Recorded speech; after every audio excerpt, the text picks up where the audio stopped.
Bien, continúo con este especial por Semana Santa del año 2024, llamado en esta oportunidad las 5 maneras de huir de Jesús en Semana Santa. Hemos hecho un recorrido desde el lunes donde hablé de una de las formas de huir. La primera era a través de la verdad, o sea, cuando o Jesús nos habla desde la verdad y eso nos puede espantar. Luego vimos un poquito la decepción que tenía el apóstol, en este caso Judas. Judas se decepciona de Jesús y posteriormente lo vende. Y también pues nos encontramos con momentos en la vida de Jesús de gente que progresivamente va encontrando formas de traicionarlo, ¿no? También veíamos que el miedo, que fue el que vimos ayer, es un paralizador, en cierta forma, que es cuando a Jesús lo arrestan, como todos se van huyendo. Inclusive Marcos, que era el evangelio que tomábamos como referencia, habla de un muchacho que estaba envuelto en sábanas y que al intentar atraparlo, pues le quitan las sábanas y escapa desnudo. Y bueno, también reflexionamos cómo puede ser que desde el miedo también nosotros podamos abandonar o huir de Jesús. Hoy quiero centrarme un poquito en algo que no deja de ser peligroso, muy peligroso, y es abandonar a Jesús, pero porque nos da vergüenza hablar, que nos reconozcan como discípulo de Él. Eso va muy asociado. De hecho, el texto que que voy a compartir hoy, que voy a reflexionar hoy, que está del Evangelio de Lucas, en el capítulo 22, a partir del versículo 54, tiene mucho de lo que ya hemos venido reflexionando lunes, martes y miércoles. Aquí hay un poquito la verdad, aquí hay un poco también de la decepción que puede llevar a la traición. De hecho, el pecado de Pedro se puede catalogar como una traición, sin duda. Y luego de eso, el propio miedo que también Pedro puede haber llegado a sentir al ser reconocido como discípulo. Pero justamente lo vamos a hablar, lo vamos a enfocar más como hacia la vergüenza. Y es como cuando alguien ya no nos da mucha nota estar con él o con ella, cuando una persona no, sabemos que si nos relacionan con esta persona, pues nos involucran en sus desgracias, en las burlas, y eso fue un poco lo que le pasó a Jesús, a Pedro con Jesús. Pero bueno, vamos a ver las cosas en contexto. Primero, pues no todo fue tan malo, ¿no? Dice que cuando Jesús es arrestado, lo arrestan y lo llevan a la casa del sumo sacerdote. Posiblemente aquí estemos hablando de Caifás, y donde entraron, ¿no? Una vez Pedro lo seguía a distancia. Aquí quiero destacar algo positivo. Pedro de verdad amaba a Cristo. Yo creo que él era un apóstol. Voy a usar un calificativo quizá un poco no tan apropiado, pero Pedro era como esos perros fieles. Hay personas que tienen un perro que es fiel, que siempre te echaban sus pies. Pedro era un hombre que amaba a su manera, a lo tosco, a lo no tan letrado, pero Pedro era un hombre que amaba mucho a Cristo.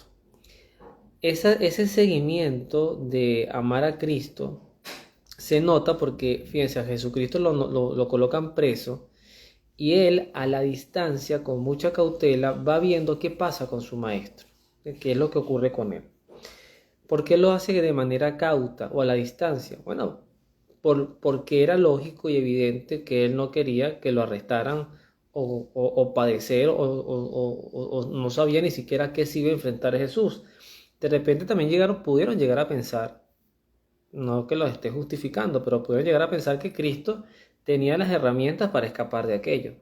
Cristo podía desaparecerse, desvanecerse, salir volando. O sea, ellos habían visto cosas extraordinarias en Jesús. Por lo tanto, era de esperar que también hubiese un poquito de confianza de que aquello no iba a salir tan mal, ¿no? Como realmente salió, porque Jesucristo lo crucificaron y murió en la cruz.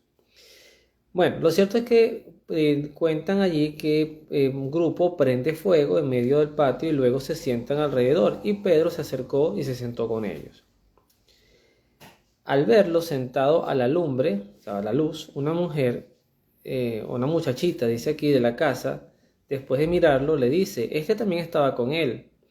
Pero él lo negó diciendo, mujer, yo no lo conozco. Aquí viene la primera situación de la cual hay que tener cuidado, porque Pedro se caracterizaba muchísimo por hablar y luego pensar.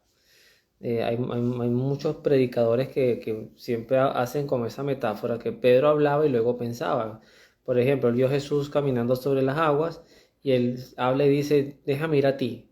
Luego cuando empieza a caminar, empieza a sentir miedo porque se da cuenta de que aquello es como extraño, aquello es antinatural y empieza a hundirse. Pedro, por ejemplo, era el que sin titubear le dijo a Jesús, tú eres el Mesías, el Hijo de Dios, y después al ratico en el mismo texto un poco más adelante le dice insta a Jesús a que a todo eso que él decía de la muerte, de la que le iban a meter preso, que no se diera, y entonces Cristo es donde le dice apártate de mí, Satanás, ¿no? O sea, Pedro es el de las respuestas impulsivas y aquí se nota esto. Él quizás no se esperaba esa pregunta ese reconocimiento. Más adelante, dice, momentos después, otro exclamó al verlo, tú también eres uno de ellos. Pero Pedro respondió, no, hombre, no lo soy. Como una hora más tarde, fíjense que pasó tiempo, como una hora más tarde, otro afirma, seguramente este estaba con él, pues además es Galileo. De nuevo Pedro lo negó diciendo, amigo, no sé de qué hablas. Todavía estaba hablando cuando un gallo cantó. El Señor se volvió y fijó la mirada en Pedro y Pedro se acordó de la palabra del Señor que le había dicho, antes de que el gallo cante, me habrás negado 3 veces. Y saliendo afuera lloró amargamente. Esto es palabra del Señor, gloria a ti, Señor Jesús. Esa mirada, fíjense que también exaltando, ya lo había comentado en uno de los episodios anteriores de esta serie, en la película de la Pasión de Cristo, esta mirada se ve muy bien reflejada. Mel Gibson, como productor y director de la película, lo hizo muy bien, porque además es un momento muy importante donde nosotros tenemos que enfocarnos en esa mirada de Jesús. Ahí esto que voy a comentar, yo lo he visto en niños. Hay niños que a veces sienten vergüenza de sus padres. Puede sentir vergüenza de sus padres, de sus abuelos, porque son muy viejos, porque de repente no se visten bien, porque de repente el papá es un borracho, o una persona de estas que llega a una fiesta y hace tantas idioteces que entonces lo que hace es pasar pena a toda la familia. Es complejo, pero sí yo he conocido niños que han tenido vergüenza de sus papás. Y creo, yo ahora que soy padre, todavía eso no me ha pasado. Espero que no me pase nunca, pero puede pasar. Sobre todo en la adolescencia de mi hijo puede pasar. Yo imagino que eso debe ser muy doloroso. O sea, es a donde quiero hacer la mirada, ¿no? Debe ser muy doloroso que alguien te diga, déjame aquí, no vayas conmigo, no quiero que me acompañes. O que estén hablando entre amigos y de repente cuando llegue el turno de hablar de ti, alguien suprima y diga, no, no, yo no lo conozco, yo ya con él no trato. Y resulta ser que no, pero eso pasa mucho por el tema del que dirán. De hecho, el gran problema que puede presentarse en el cristianismo en estos tiempos es que efectivamente hay dos formas equivocadas de ejercer el cristianismo. La primera es pretender predicar desde el cristianismo la mundanidad. Es decir, para que Cristo sea amigable, para que sea digerible a todos, entonces vamos a quitarnos esos discursos de pecado, de infierno, de condenación, de conversión y que todo el mundo sea como es, porque además Dios es amor y Dios a todos nos acepta y nos abraza como somos. Eso es un gran error en el término de no motivar a la conversión. Y el segundo justamente va asociado con el tema de la vergüenza, de que tú estés en un grupo, ponte tú una fiesta normal del mundo, estén tomando tragos, bailando, echando chistes, y venga un... Porque paradójicamente, además, y también me ha pasado, alguien de repente saca un tema de Dios. Yo no sé por qué, pero a mí eso me ha pasado no pocas veces. Y de repente estás en una fiesta, tú estás hablando de política, de deportes, y de repente alguien te lleva, te saca el tema de Dios, pero lo saca de una manera además terrible. Porque entonces empieza, creo que lo conversaba también en episodios anteriores, yo he estado en reuniones donde hay personas que hablan malísimo de la iglesia, de los curas, de las monjas, hablan pero terrible, o sea, cuando les digo terrible es terrible, pero nunca te llegan a decir que no creen en Dios, sino que no creen en la iglesia, que no creen en los curas. Ahí uno tiene, y eso creo que también te lo da el discernimiento, no es fácil, lo que voy a decir no es fácil. Tú tienes también dos alternativas. O te pones a pelear con la gente ahí porque tienes un sentido de pertenencia muy grande con tu fe y empiezas a pelear y entonces eso genera que al final todos los que están allí, que lo que quieren es pasarla bien, o te regañan a ti o regañan al que inició el tema. Pero no es un tema de agrado. Hablar de Dios a veces así no es un tema muy fácil de tocar fuera de los espacios convencionales, ¿no? O la otra es tomar la actitud que tuvo Jesús ante Herodes. Jesús se quedó en silencio y con Pilatos también tuvo un momento así. A veces el silencio también es importante, porque las batallas hay que darlas, pero hay que saber cómo y cuándo darlas. Por eso Jesús decía, no le lancen a los perritos la comida de los amos. Porque si tú estás en un grupo de borrachos, de todo el mundo está hablando lo que le nace en la mente, sin ningún tipo de trascendencia, de reconocimiento, sin intención de escuchar. Yo creo que eso es más importante también decirlo. Cuando tú estás discutiendo con gente que no tiene intención de escuchar o de escucharte, es mejor el silencio. Ora por esas personas, da tiempo, y esta fórmula a mí me ha servido, inclusive con seres que amo muchísimo, ¿no? de mi familia, que de repente digo, este no es el momento de yo ponerme a hablar, es de escuchar, dejar que saque todo lo que tiene en su corazón, y ya Dios me aterrizará en otros momentos para poder a esa misma persona llevarla a Cristo. Y me ha funcionado para poder acompañar procesos de vida. Entonces, Pedro se encuentra con la realidad, con esa mirada de Cristo, de que te avergonzaste de mí, ¿sabes? Me fallaste. O sea, tú no dijiste que ibas conmigo hasta la muerte. Hay un predicador, él no, que yo sepa no es católico, él se llama Dante, es argentino, es muy famoso en redes. Y él en estos días colocaba un video, bueno, no sé si es reciente, pero salía un video de él, donde él hablaba de dos tipos de amigos, ¿no? Está el amigo que dice, por ejemplo, una persona mata a alguien y tú llamas a este primer tipo de amigo y le dices, mira, maté a alguien. Y la persona te dice, bueno, ¿y para qué me llamas a mí? Tú me quieres involucrar en esto, cuelga, que tú no sabes si esta llamada la están rastreando y rastreando y le tira el teléfono. Ese es un tipo de amigo. El otro tipo de amigo es lo mismo, el mismo escenario, matas a alguien y llamas a este amigo y el amigo te pregunta, ¿dónde estás?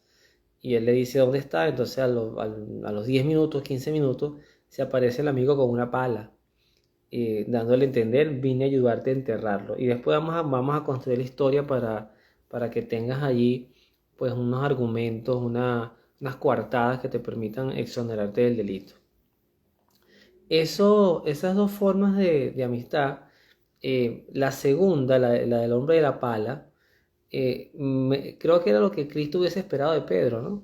Conmigo hasta el final, incondicional, no irracional, sino incondicional, que no es lo mismo. Pero no fue lo que ocurrió. Pedro también lo venció el miedo y la vergüenza, porque además seguir a Cristo en los momentos de fama, como le pasó al joven rico en la parábola, ¿no? Cuando él tenía dinero, cuando él tenía muchos amigos, que con él a muerte para arriba y para abajo, porque él pagaba todo y se daban grandes gustos. Cuando él se queda sin nada, él se queda sin amigos, se queda solo.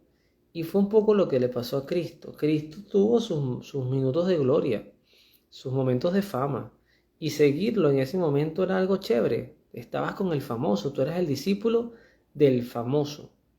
Pero cuando Cristo se vio solo, como un andrajoso, además, como un pordiosero, como un delincuente, porque es que además lo trataron como un delincuente. Creo que en ese momento ya no era tan agradable ser vinculado con Jesús. Y eso le pasó a Pedro. Pero Pedro, que cometió un pecado grave, pareciera un pecado tonto, pero es un pecado grave. Es un pecado grave porque esa gente que lo relacionó a él con Jesús, el Evangelio no explica qué pasó con ellos, para nada.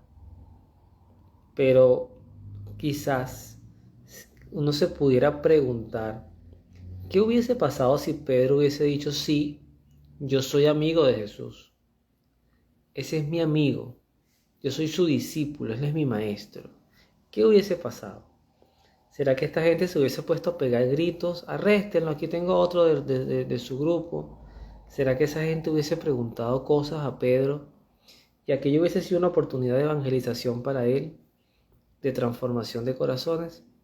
Esa parte nunca la sabremos, pero fueron oportunidades que más adelante las tuvo, porque hay que decirlo, ya Pedro después de Pentecostés, ya con una iglesia constituida, no olvidemos la manera como muere Pedro.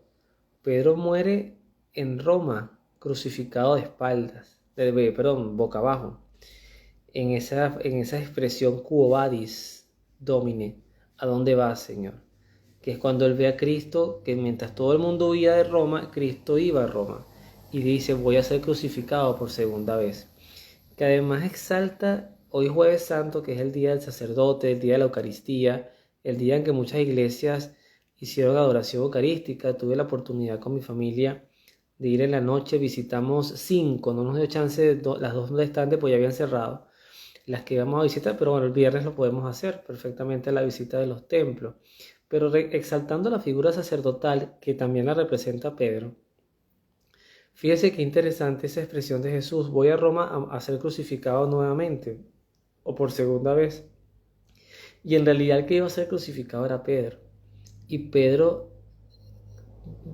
retoma el camino a Roma, no huye. Fíjense que aquí con Cristo él llegó a huir, pero aquí ya no huye, ya no le importa que lo vinculen con Jesús. Entonces, esa es la gran tarea. Si estamos preparados, si algún día alguien nos para en la calle y nos dice, tú eres un cristiano, tú eres un seguidor de Cristo, ¿qué le responderíamos? ¿Le responderíamos, yo no conozco a ese ser? ¿O le responderíamos, sí, ese es mi Dios, ese es mi Señor, mi Maestro, mi amigo? Porque Jesús le dijo a sus apóstoles, a ustedes ya no los llamo siervos, a ustedes yo los llamo amigos. Y eso era una de las expresiones de confianza más bonitas que uno puede recoger en los evangelios de Jesús para con sus apóstoles, que también cuando los tuvo que regañar los regañó con dureza, con firmeza. Pero Jesucristo le llegó a decir a sus apóstoles amigos. Y ese amigo nos está necesitando, ¿saben? Ese amigo quiere que evangelicemos por él, que oremos por las personas que debamos orar y que cuidemos nuestra fe, que fácilmente puede ser arrebatada cuando con una respuesta, una pregunta inesperada, hagamos una respuesta inapropiada. Así que siempre alertas para que cuando nos relacionen con Cristo, digamos, viva Cristo Rey. Que Dios los bendiga, nos vemos en la oración.